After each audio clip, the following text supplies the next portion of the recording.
Yeah, maybe back up this from the sound a little bit if you need to. Black lives, they matter here. Black lives, they matter here. Black lives, they matter here. Black lives, they matter here. Black lives, they matter here. Black lives, they matter here. Black lives, they matter here. Black lives, they matter here. Black lives, they matter here. Black lives, they matter here. Native lives, they matter here. Native lives, they matter here. Native lives, they matter here. Native lives, they matter here. Native lives, they matter here. Native lives, they matter here. Native lives, they matter here. Native lives, they matter here. Immigrant lives, they matter here. Immigrant lives, they matter here. Immigrant lives, they matter here. Immigrant lives, they matter here. Immigrant lives, they matter here. Immigrant lives, they matter here. Immigrant lives, they matter here. Immigrant lives, they matter here. Black lives, they matter here. Black lives, they matter here. Black lives, they matter here. Black lives, they matter here. When MPD kills on patrol, how do we stop them? Community control. When MPD kills on patrol, how do we stop them? Community control. When MPD kills on patrol, how do we stop them? Community control. When MPD kills on patrol, how do we stop them? Community control. When MPD kills on patrol, how do we stop them? Community control. When MPD kills on patrol, how do we stop them? Community control. When MPD kills on patrol, how do we stop them? Community control. No justice, no peace. Take it to the streets and fuck the police. No justice, no peace. Take it to the streets and fuck the police. No justice, no peace. Take it to the streets and fuck the police. No justice, no peace.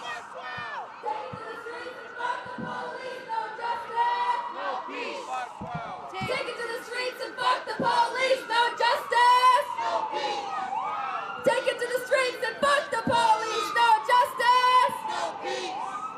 Take it to the streets and fuck the police. No justice, no peace. Take it to the streets and fuck the police. All right, y'all. Hey, y'all, we here today because they try to stop us to not come here today. What? They try to pardon Chauvin, and we said boo to that bullshit. And like any criminal that kills somebody, they should be locked away for a long time. We're gonna get it started because it's already a little late, but I'm gonna tell you my name. My name is Angel. I'm with Twin Cities Coalition for Justice. I also have a lovely co-MC. My name is Mira. I'm with the Minnesota Immigrant Rights Action Committee. Very happy to be here. We're gonna do this up, all right, y'all? So we're gonna start off with speakers, and our first speaker is Monique Doherty. Yeah, give it up, give it up. Her nephew was Marcus Golden, who was killed by the St. Paul Police Department. She's also with Black Lives Matter. So let's give it up for Monique.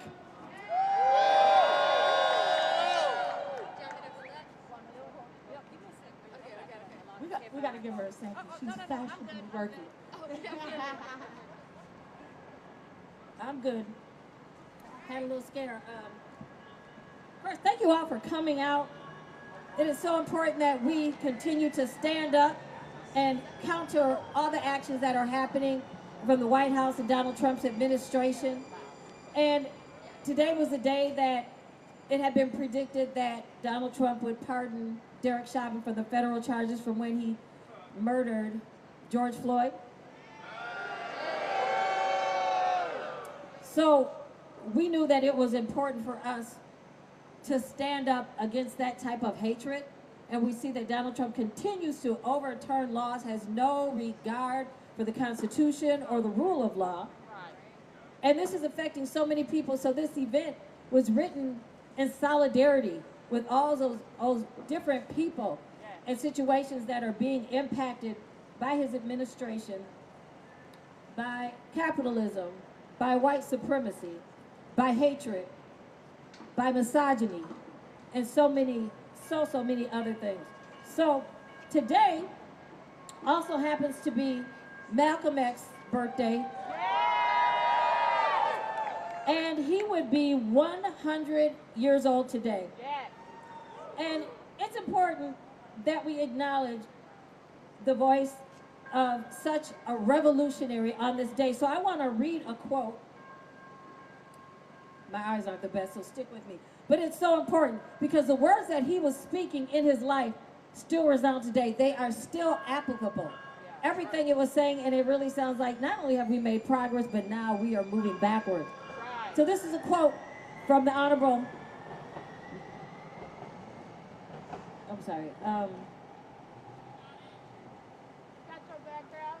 the Honorable, Malcolm X. No, I just can't see. I need the glasses. Okay. If you stick a knife in my back 9 inches and pull it out 6 inches, there's no progress. If you pull it all the way out, that's not progress. The progress is healing the wound that the blow made. And then haven't even begun to pull the knife out, much less heal the wounds. They won't even admit the knife is still there. So I'm here to tell you that America has a knife for all of us.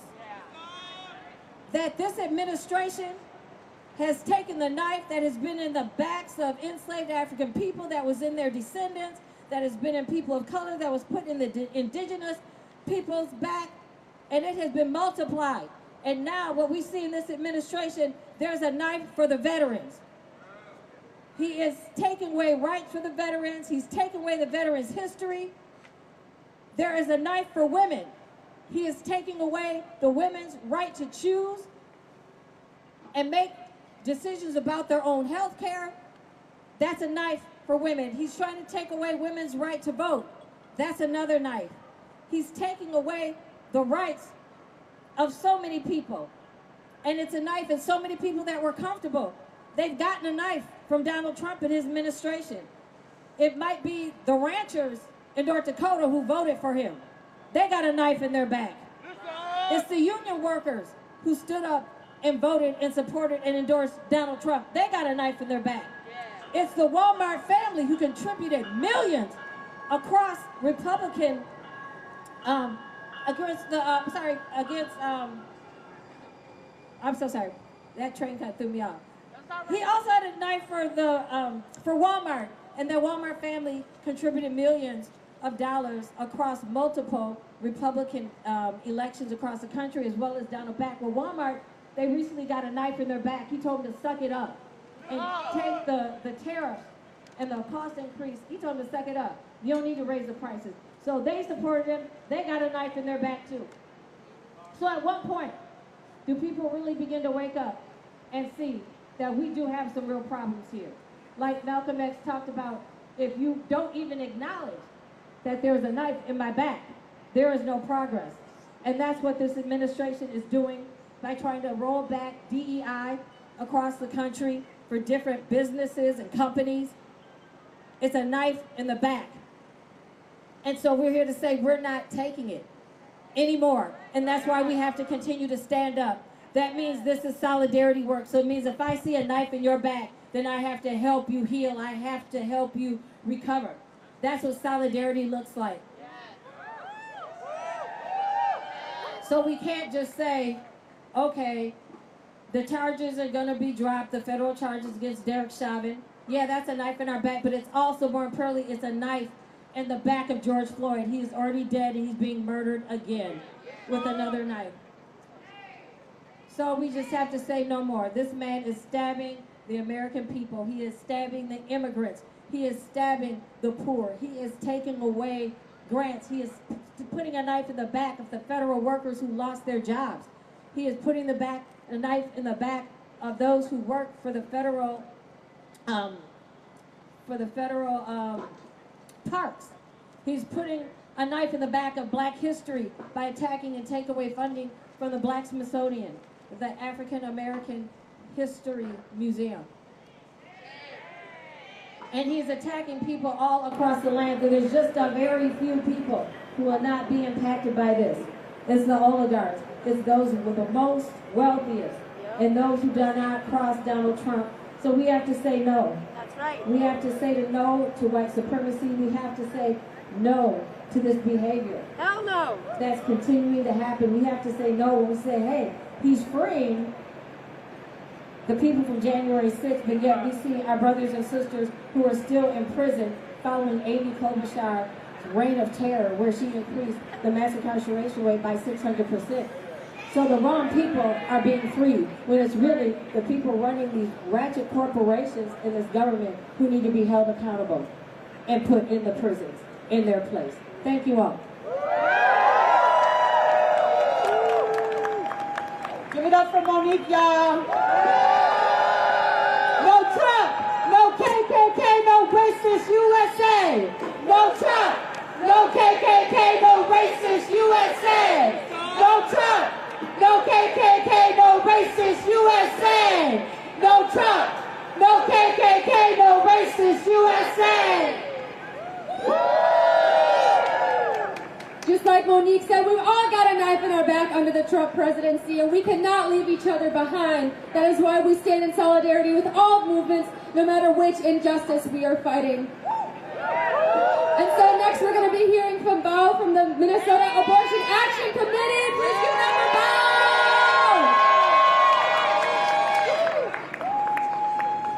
Hi everyone. Alright, hi everyone, my name is Bao, and I'm a proud member of Minnesota Abortion Action Committee. We are a grassroots organization formed after the overturning of Roe v. Wade that is dedicated to the fight for abortion rights. Today we are out here to stand against Trump, his abhorrent policies, and the fact that there is even a question of Trump pardoning killer Derek Chauvin. Shame! We're here because we know that reproductive justice is integral in the fight against the Trump admin. While they're coming for reproductive rights, they will come for everyone else too.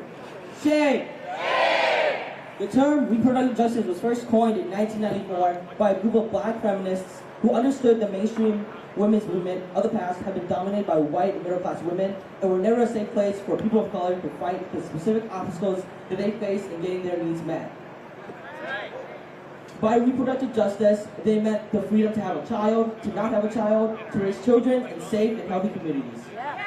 By expanding the idea of individual choice into one of society-wide justice, they connected the right to abortion to the right to live safe, dignified lives free from police violence.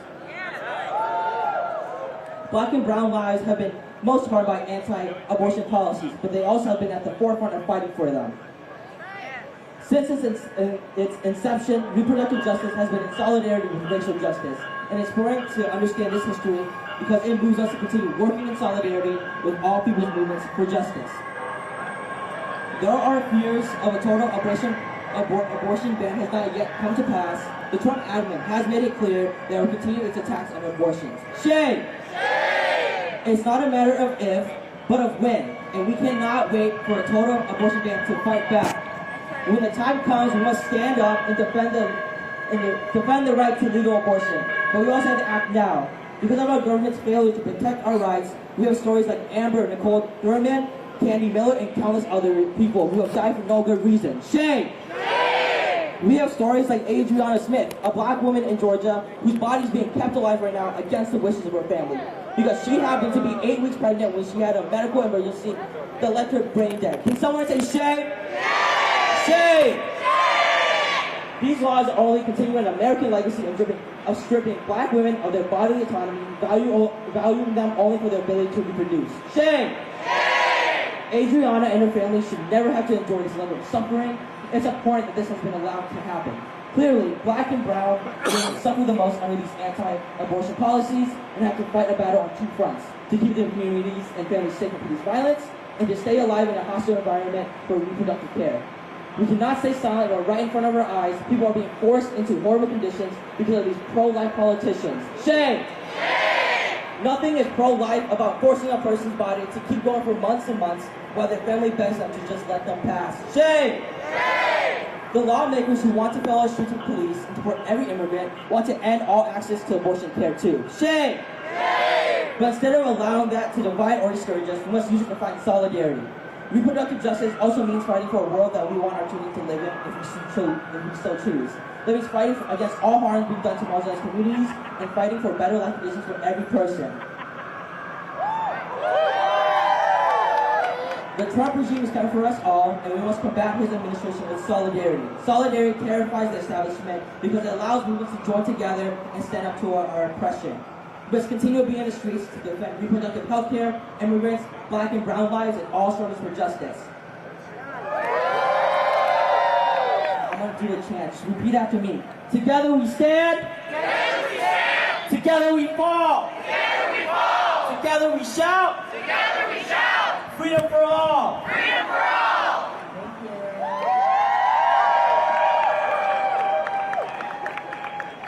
Donald Trump, we know you. You took away our right to choose. Donald Trump, we know you. You took away our right to choose.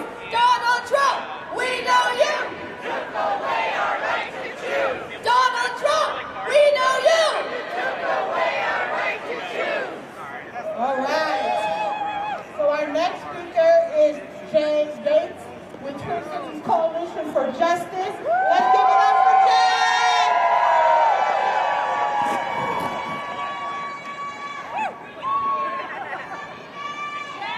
I love you. My name is Jay. I'm with the Twin Cities Coalition for Justice. And I'm sick of pretending that the police aren't a gang. That's what I'm sick of. I'm sick of acting like a white man in a police uniform didn't lynch a black man steps from my front door 5 years ago. I'm so sick of pretending that the police are victimized by anything. I'm tired of this coddling narrative being given to MPD while they get 22% raises. 22%! 5 years after murdering a man in the middle of the street over a counterfeit bill. This is crazy. This city is nuts. And our government has lost their damn mind if they think I'm going to forget that this happened less than 5 fucking years ago. Every time that we demand real accountability for the police, we are told that we're asking for too much. We are told that the police can't possibly do their jobs without more military equipment, that they can't possibly manage to do their jobs without killing people who are experiencing mental health issues, that they can't do their job without brutalizing our unhoused neighbors. Enough! This is insanity. We live in the richest country in the entire world, and we can't figure out how to feed people without brutalizing them. We can't figure out how to properly balance a budget in a city that makes hundreds of thousands of dollars of taxes a year. What is this bullshit? The solution to police violence is not coddling the police. It's not reaching across the aisle. It's putting a leash on a rabid dog. It's telling the police, no, you cannot evict this encampment. You have to go do your actual job of responding to emergencies. No, you can't come and suppress this protest. You have to go do your actual job of responding to fucking emergencies. We are in a situation where people are given license to kill us. And we are told that we can do nothing to fight back. But the thing that we can do to fight back is to take control over this garbage-ass, trash-ass institution. If we are going to make any real gains in combating police violence, we need to be in charge. To me, and to the legacy of all of the black people that fought fought for community control of the police long before the civil rights movement. I want to continue that legacy by fulfilling what they set out to do. We deserve community control of the police because we deserve to be in charge of the money in our city. We deserve to be able to say who can come into our communities and police them and who cannot. We deserve community control of the police. It is our right, and all of our ancestors in this movement fought for it so that we would be able to make real decisions and changes in public safety. And so if you haven't signed our petition for police accountability, if you haven't signed our petition for community control, please sign it, because we are committed, no matter how long it takes, to getting real control over the police, because until we do, these murders and the brutality that we see from a police department that blames Native women who are victims of domestic violence for their own deaths, who blames a black man who was cutting a tree in his own yard for racist violence that he faced from his neighbor, all of these things will continue until we take the reins. So I just want to tell everybody here that you have to step out of your fear of the police and fear of repercussions and demand that they give us what we are owed, which is real change to the structure of policing and power in this city. So stand up, join us. If you want more information, come talk to me, talk to anybody in TCC4J, because we are ready to put these pigs in their place. When LPD kills on patrol, how do we stop them? When LPD kills on patrol, how do we stop them? How do we stop them? Thank you.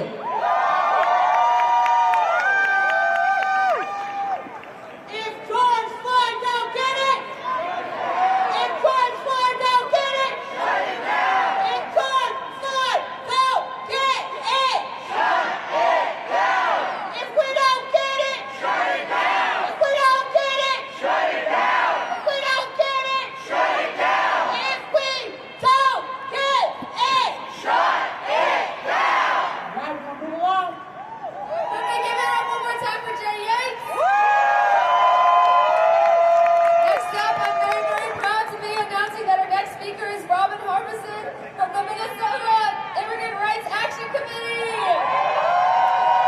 Here he comes, that's my brother!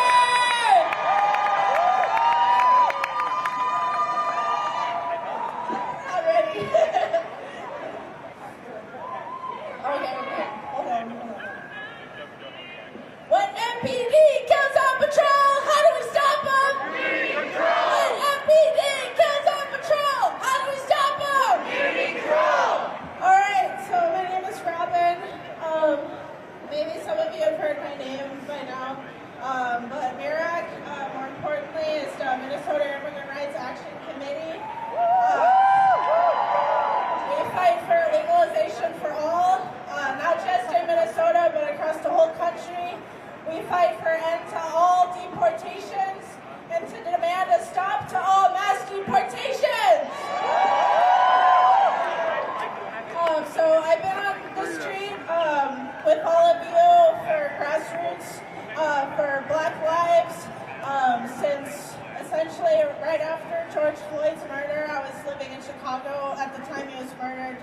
And one of my first actions I attended, I just wanted to share that, was at the trial. It was right here on the opposite side of the Government Center, almost 4 years ago today.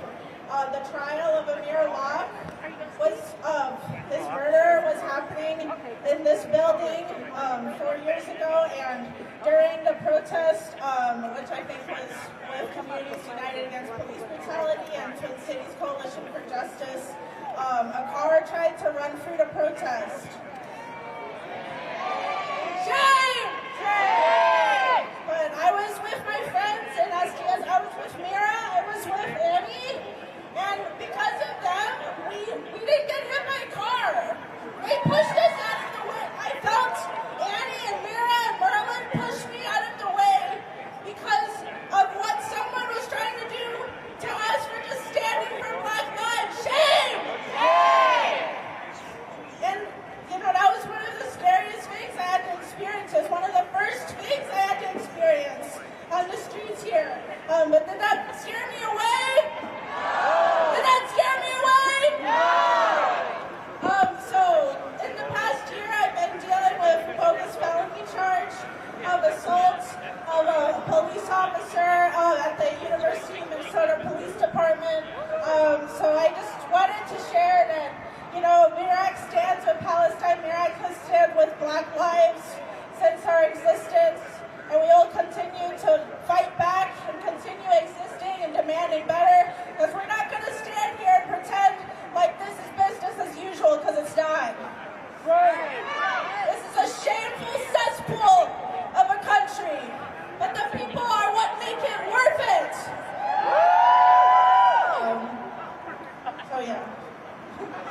good people.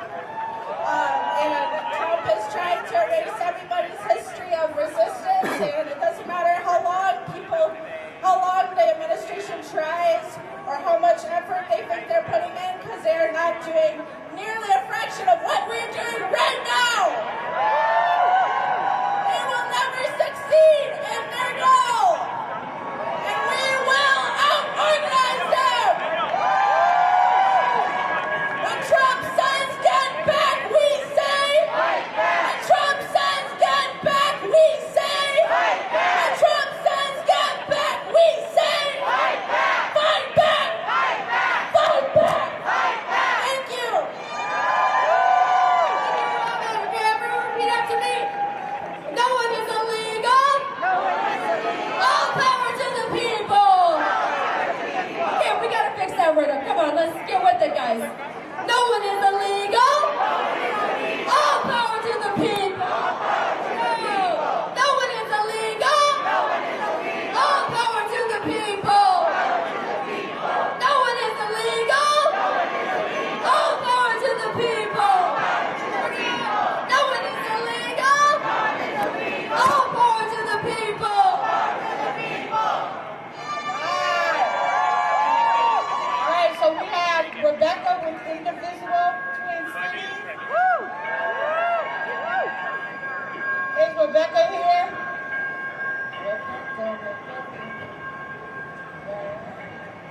Is Rebecca in the house? Okay, we're going to move on here. All right. Our next speaker is Ms. Alyssa Washington with the Wrongfully Incarcerated and Overly Sentenced Family Council, Minnesota. Give it up for Alyssa.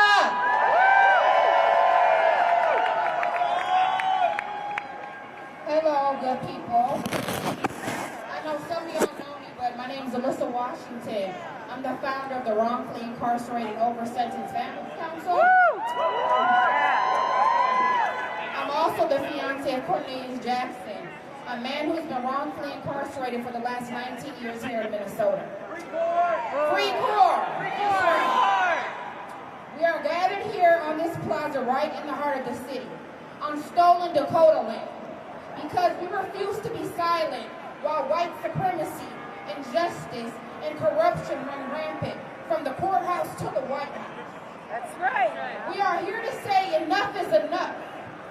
While Trump and his cronies scheme to pardon Derek Chauvin, the man who lynched George Floyd in broad daylight, our brothers, our sisters, our elders, and our children are rotting away in Minnesota prisons for crimes they did not commit or sentences they never should have received.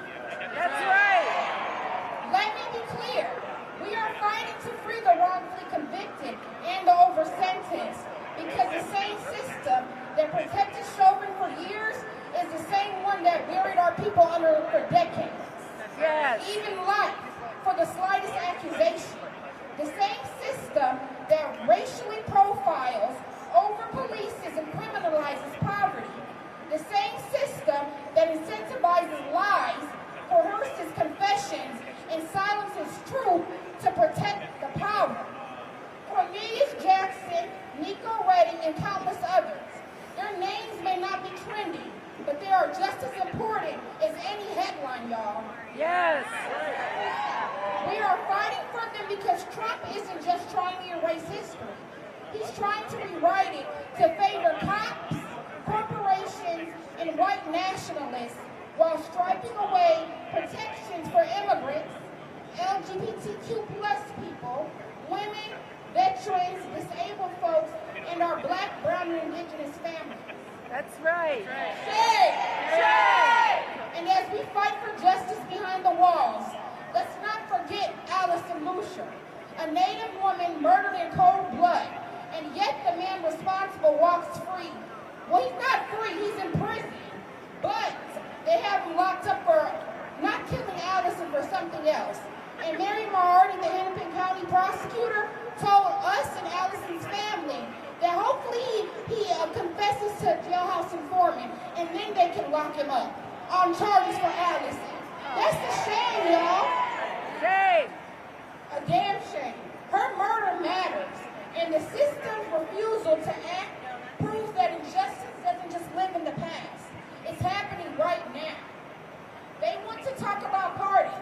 Where are the pardons for the innocent people still behind bars? Right. Where's the justice for those railroaded by prosecutors like Amy Klobuchar and Mike Freeman? That's right.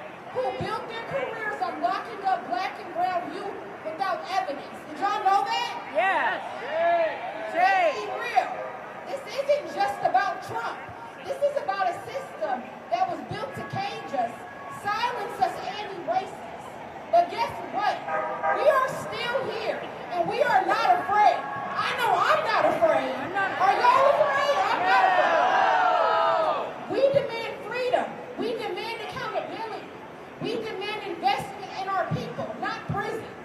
Y'all know they're trying to shut down Stillwater Prison, but 2 years ago we just had a water crisis there, and they said everything was okay. But now it's not okay. Y'all know why they do things like that, right? It's to cover up what has already been going on. But now they want to change it? Come on now. Philip Vance was thrown in the hole for a whole year behind that water crisis. And they said that it wasn't true. And clearly it's true. Y'all trying to shut him down now. So to the wrongfully convicted, to the over-sentenced, to every family grieving a loved one locked away, we see you. We fight for you, and we won't stop until you're home. Trump, you cannot pardon white supremacy. You can't pardon corruption. That's right. And you damn sure can't pardon our resistance. That's right. We're not just rallying today. We are rising. Free them all. End the abuse and shut the whole damn system down. Woo! Yeah! Free them all! Free them all! Free 'em all! Free them all! Free 'em all! Free them all! Free 'em all! Free them all! Free 'em all! One more time for Alyssa, please. Woo! And just for good measure, Free corn! Free corn! Free corn! Free corn! Free corn! thank you, everybody. We're going to keep it rolling here. Next, we're going to be hearing from Trader and Cruz from Black Lives Matter, Minnesota. Black lives, black lives, black lives, black lives, black lives, black women, black women, black women, queer lives, queer lives, queer lives, trans lives, trans lives, trans lives, native lives, native lives, native lives, Palestine, Palestine, Palestine, Gaza, Gaza, Chi-Town, Chi-Town, North Side, North Side, East Side, East Side. Donald Trump.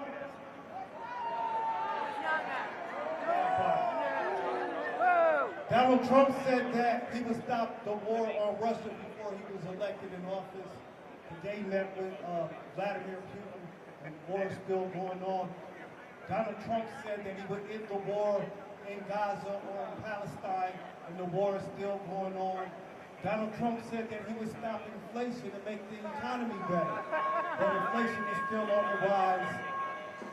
In between April, Americans who have 401ks lost about $6 trillion due to racist policies and procedures.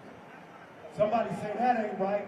That ain't right! Donald Trump said that he would help the middle class and bring jobs back to America. He has failed to do so. That ain't right! Elon Musk said that he would save $2 trillion with Doge, but he got a hold of all of our Social Security information, all our private information, and wasn't able to cut the deficit by $2 trillion. Somebody say that ain't right. That ain't right! That ain't right. That ain't right! Minnesota has the third biggest racial wealth gap in the United States.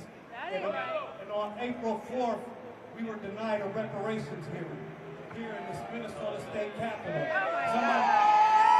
Somebody say that ain't right. That ain't right! In Maryland, The people voted, the Senate in the Congress passed, or the House passed, a reparations bill, the governor vetoed it. Somebody say that ain't right. That ain't right. The median income for the black family in Maryland is 0. So we want Donald Trump to hurry up and do what he says he's going to do and stop the war in Russia, stop the war in Gaza, and start bringing back and bring jobs to Americans that he promised. Black lives matter. Black lives matter. Black lives matter. Donald Trump said that he was going to bring black jobs, or he said that immigrants were taking black jobs. But the first thing he did when he got elected to office was take black jobs. And he fired 4 5-star generals. He fired a labor secretary who was appointed to her job. Somebody say that ain't right. That ain't right. So Donald Trump has to act, hurry up, and do something to save the American economy before Juneteenth, or we think that he should resign. Black lives matter. Black lives matter. Black lives matter. Peace. Thank you. Hey, hey, ho, ho, killer cops have got to go. Hey, hey, ho, ho, killer cops have got to go. Hey, hey, ho, ho, killer cops have got to go. Hey, hey, ho, ho, killer cops have got to go. There's a lot of things that got to go. The next one is aid to Israel. Hey, hey, ho, ho, aid to Israel's got to go. Hey, hey, ho, ho, aid to Israel's got to go. Hey, hey, ho, ho, aid to Israel's got to go. That's right. Our next speaker is Chris. Y'all give it up for Chris. There we go. There we go. That's my friend. That's my friend. There you go, friend. Ooh, my hands are real cold, but it's okay. All right. As you know, my name is Chris. I'm with the Minnesota Work Committee.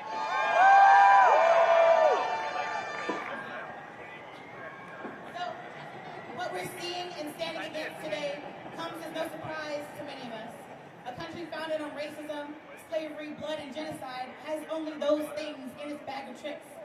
So it's no surprise that immigrants, refugees, and asylum seekers of color are scapegoated and used as rhetorical punching bags while they experience real harm, while white settlers from South Africa are given a red carpet welcome and the very same status that's been stripped from those who need it. Fuck that. It's also impossible not to see here the similarities to Israeli settlers taking up space and enacting violence throughout occupied Palestine towards Palestinians on their own homelands, under the guise of being willful refugees and being handed special privileges to lands they have no rightful claim to.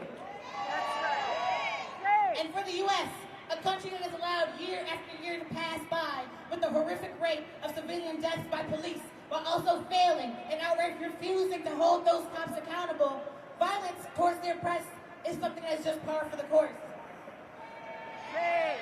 So as we witness this country's leadership dig their heels in with plans to further militarize and encourage police violence with even more impunity, even though we know it's already uncommon for police to get any kind of consequence already, it's impossible not to see how our struggles here are directly connected to a free Palestine, especially when our presidents continue to fund Israel and even more recently make plans for mass displacement and Gaza under U.S. control, and even more so connect our struggles.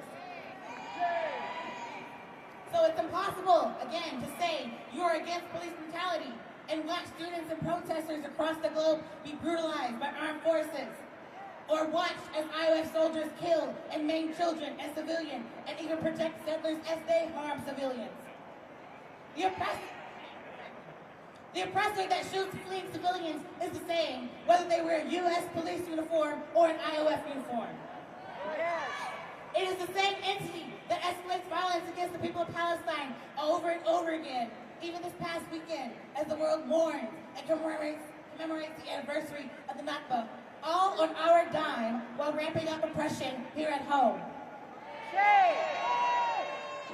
So as we stand here today in solidarity against what feels like a new horror on top of a list that grows every day, it's more important than ever not only connect our struggles, but find ways to fight back together. Yes. people dedicated to ending injustice, we must no longer be complicit. In this fight for Palestine, we must demand divestment on the state at every level, and we must demand it now. Yes. If we stand together, divestment from apartheid Israel will happen in our lifetimes because we will not stop until we get it. So a little action item. If you haven't already done so, you can sign our divestment campaign to divest Minnesota state pensions from apartheid Israel at divestimment.com. And if you have signed it, you still have an action item. You still can talk to your friends, talk to your coworkers, your neighbors, your families. And join us this Thursday in calling the State Board of Investment this Thursday, which you can find a script on our Instagram. We must demand together no more American tax dollars for death and destruction abroad or at home. That's And no right. more cuts to critical infrastructure and protections for the vulnerable. Yes. Our voices ring louder when we stand in solidarity with one another's struggles, when we shout together. So let's prove it. Money for healthcare, not for war.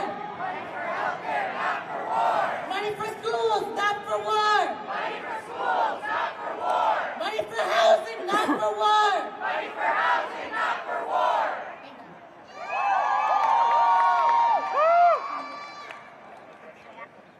Black lives, they matter here. Black lives, they matter here. Black lives, they matter here. Black lives, they matter here. Black lives, they matter here. Black lives, they matter here. Black lives, they matter here. Black lives, they matter here. Native lives, they matter here. Native lives, they matter here. Native lives, they matter here. Native lives, they matter here. Native lives, they matter here. Native lives, they matter here.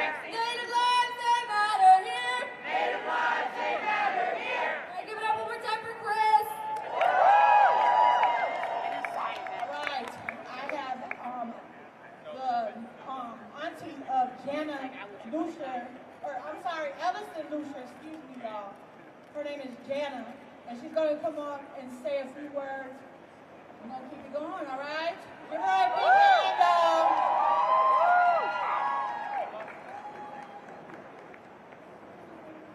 And you. Now, my name's Gianna Williams. I'm a little bit emotional today, not gonna lie, because I don't know how many times I've stood right here yelling and screaming about Minneapolis-St and Hennepin County Attorney's Office, Mary Moriarty. I have done this, and I am tired. I never in a bazillion years thought that my niece would call 911 so many times for Minneapolis-St to turn their backs on her. That's what they do to Black, brown, and indigenous people. Gay, lesbian, transgender. This is what's happening here in the city of Minneapolis, and I'm tired of it. I'm sick and tired of it. I should not, nor should any of us, have to fight Minneapolis PD and Chief O'Hara for justice for a loved one.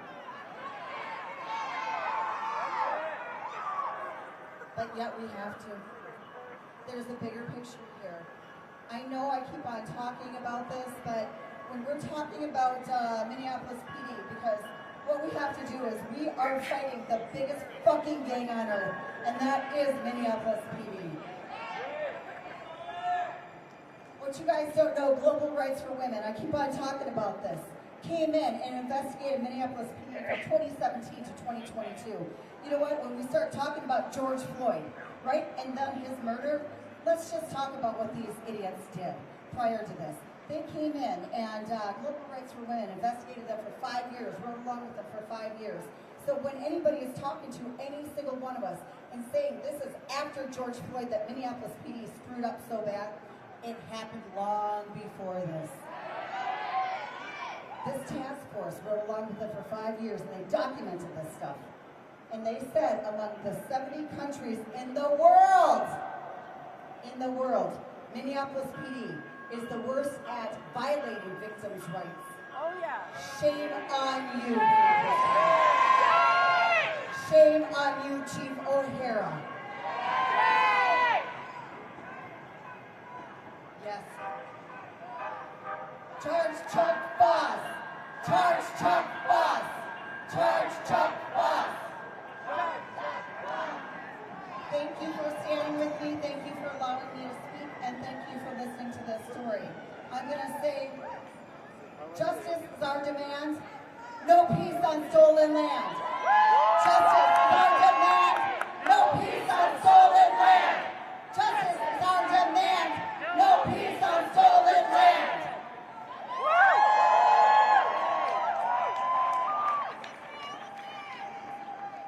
Justice for Allison Dusher! Justice for Allison Dusher! Justice for Allison Dusher! Perfect. Thank you so much, Janet, for coming up and sharing your words with us. Our next speaker, we're going to be hearing from my friend from Students for a Democratic Society at the University of Minnesota. Please give it up for Shushman! MPD, KKK, Iowa, they're all the same. MPD, KKK, Iowa, they're all the same. MPD, KKK, Iowa, they're all the same. MPD, KKK, Iowa, they're all the same. Hello, my name is Shushman. I'm with Students for a Democratic Society, and I just wanted to... I just wanted to talk to y'all today while the Trump administration is currently making political prisoners out of immigrant students using their right to protest. Shame! I wanted to talk a little bit about SDS and our history with Minneapolis police. As you guys know, May 25th is going to mark the 5th year since the murder of George Floyd by Minneapolis Police Department. Shame is murder. George Floyd! Say his name! George Floyd! Say his name! George Floyd! Say his name! George Floyd! Say his name! George Floyd! His murder sparked an uprising that hasn't been seen in years, leading to the burning down of MPD's 3rd precinct. Millions of people in the street marching for justice around the world and the conviction of Floyd's murderers. Derek Chauvin, Alexander Wong, Thomas Lane, and Tao Thao, thousands of students and young people led marches and rallies all across the globe. During this time, SDS chapters across the nation pushed for cops off campus and took up the national call for community control of the police. Young people, especially young black people, pushed this movement forward and demanded accountability for the continuous murders of black and brown people all across the U.S. 5 years later, we have seen the failures of the Biden administration in passing any real police accountability measures, and in the new heightened police repression under a Trump administration, we watch police crack down on students' campuses all across the nation. At the University of Minnesota, they have now arrested 20 students in the last year for protesting against genocide. Shame! Shame! During the UMN encampments, there were cops in riot gear and an LRAD used throughout the entire encampment. They stayed there until 3 in the morning, making sure that the students wouldn't get an ounce of sleep. They used every scare tactic in the book to scare them off. After the occupation of Helene Hall, students were held on a 36-hour hold without charges, including 2 trans women who were placed in solitary confinement in men's prison, where they were unable to leave their cell except for 1 hour a day. Say shame! Additionally, there's been heightened police presence all across campus. At our Board of Regent meetings, which are open to the public, they have seen an exponential rise in cops' presence over the past year, resulting in a student being isolated and arrested for protesting the Regent's highly unpopular free speech resolution. There are now security checkpoints and metal detectors installed in a building that was meant to provide accessible testing locations for students. I wanted to talk about this a little more. If you want to go to the Disability Resource Center at the University of Minnesota to take your finals, you have to be escorted by the police. If you want to see the Board of Regents in one of their monthly public meetings, you have to be scanned down and have your bag searched in order to enter the room. These are not the actions of a university that respects free speech and wants to ensure the safety of its students. If the messages and actions of students exercising their right to a free speech are a danger to the university's monetary interests, they will not hesitate to use violent policing as a means of political repression. SDS understands that the police are not here to protect us. They are here to protect property and the interests of the university. They are here to protect property and the interests of Minneapolis. The police here today, who are trying to stop our protest before it even began, are not here to protect us. They're here to protect the Hennepin County Government Center. That's why Civilian Police Accountability Commission is so vital. Minneapolis deserves control over our police. Right. If you're a Minneapolis voter who hasn't signed the petition yet, one, what are you doing here? Can I have my friends in CPAC with the CPAC petitions raise their hands? Go talk to them, sign the petition, and make sure that community control of the police gets on the ballot for 2026. While I'm also here, I don't have any action items because the state has been dragging its feet on this. I do want to mention Duncan United, the Minneapolis, the U of M grad student who's being held in ICE detention with no charges. He doesn't even have a court date. They are just holding him indefinitely for as long as they can. Shame! These are not the actions of a state that wants to protect its people. The Minneapolis police are the largest gang on earth, and they need to be shut down. If we don't get it, if we don't get it, shut it down. If we don't get it, shut it down. If we don't get it, shut it down. Woo! From Minnesota to Palestine, protesting is not a crime. From Minnesota to Palestine, protesting is not a crime. From Minnesota to Palestine, protesting is not a crime. From Minnesota to Palestine, protesting is not a crime. From Minnesota to Palestine, protesting is not a crime. From Minnesota to Palestine, protesting is not a crime. Yeah. All right, y'all. We got one last final speaker on our list here. This is the second hype person, because I'm the original hype person. But this is the second hype person that so Minnesota, make some noise for Sabri Wrongful. Come on, y'all.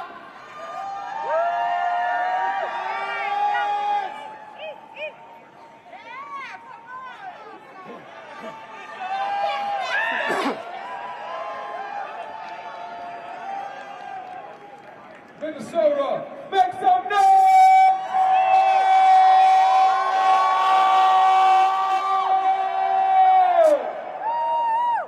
We were supposed to march and I was just supposed to drive the South truck today, so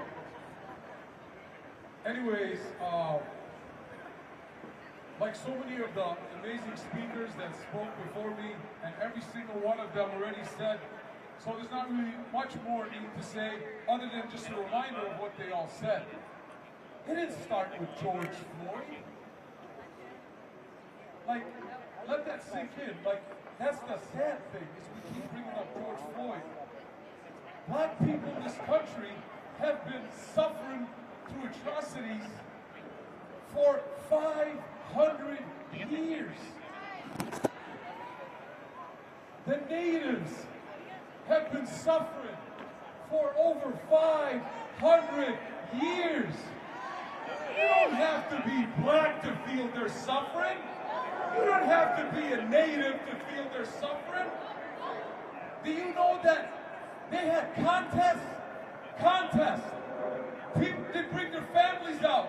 The Pilgrims had contests where they would grab an axe and slice, who could slice the top heads of the natives by skinning the scalp with the hair attached. They had contests doing this. They would lynch people simply for the color of their skin, sitting in hammocks, eating popcorn, because of the color of their skin. And then what makes it really sad is they say, well, all the people, all the blacks that suffered in slavery, well, they're not alive anymore, so why should we give reparations? Well, maybe because you killed all their ancestors, you should go ahead and give them reparations. You have billions of dollars to send to Israel to bomb my family on a daily basis. You don't have money to give to the people that you enslaved for over 400 years. You have billions of dollars to send to Israel to kill them on a daily basis, but you don't have money to help the homeless in your own country? How does that even make any sense? And then the worst part is the hypocrites. Like one of the speakers already said, Amy Klobuchar, her career is off sending people of color to prison. It didn't start just with Trump. The Democratic Party is just as responsible about how the system is. I didn't see Klobuchar at the Black Lives Matter protest demanding justice for what's going on. Have you ever watched the show on Netflix called When They See Us? If you haven't, you have to watch it. That's just one example of what happens to the black people and people of color in this country. And the only reason why it's improving slightly is because of this. Do you know how many tens of thousands of black people and natives and people of color are in prison because there were no phones around? Do you know how many of them have suffered and been framed in this country because there's no proof to show that they've been framed? And that media right there, Malcolm X spoke about the media in this country. That media is responsible about what's going on in this country. Malcolm X said it, not me. The media in this country will make the victims look like they're the ones that are doing the oppressing, and those who are being oppressed like they're the ones who are the victims. Never in human history was it the victim that has the power to shut off the water and electricity and not allow aid trucks to go in. But Israel somehow is the victim, and it cuts off the electricity, it stops the aid from coming in, it has a brutal military occupation, apartheid, and do you know that the IDF trains the U.S. police about that knee tactic, that knee to the neck tactic was trained by the IDF. So when you say free Palestine, you better mean Black Lives Matter as well. You better mean queer rights. You better mean native rights and land back and everyone's rights. Because it's all together one struggle, remember that. Our struggle is one struggle. If you don't mean Black Lives Matter, then I don't want you to say free Palestine. If you don't believe in land back, I don't want you to say free Palestine. If you don't want trans and queer rights and women's rights, I don't want you to say free Palestine. Because when I say free Palestine, I also mean Black Lives Matter. I also mean trans rights, queer rights, women's rights, native rights, immigrant rights, and to all the immigrants, reminder to every motherfucker, the only people that are not immigrants out of the country is the natives. And when the natives tell me something, you can stay here, then when a racist tells me go back to your country, I say, well, we don't have a problem. Because my native siblings say I can stay. But you can take your ass, motherfucker, and go back to Europe. So when you stand up for people's rights, it better come from your heart. Because if you're joining a protest or a movement because you're looking at social media, oh, there's going to be 10,000. If that's what makes you go to support people's rights, I don't care if there's 3 people. I don't care if it's 40 below zero. I'm going to be out.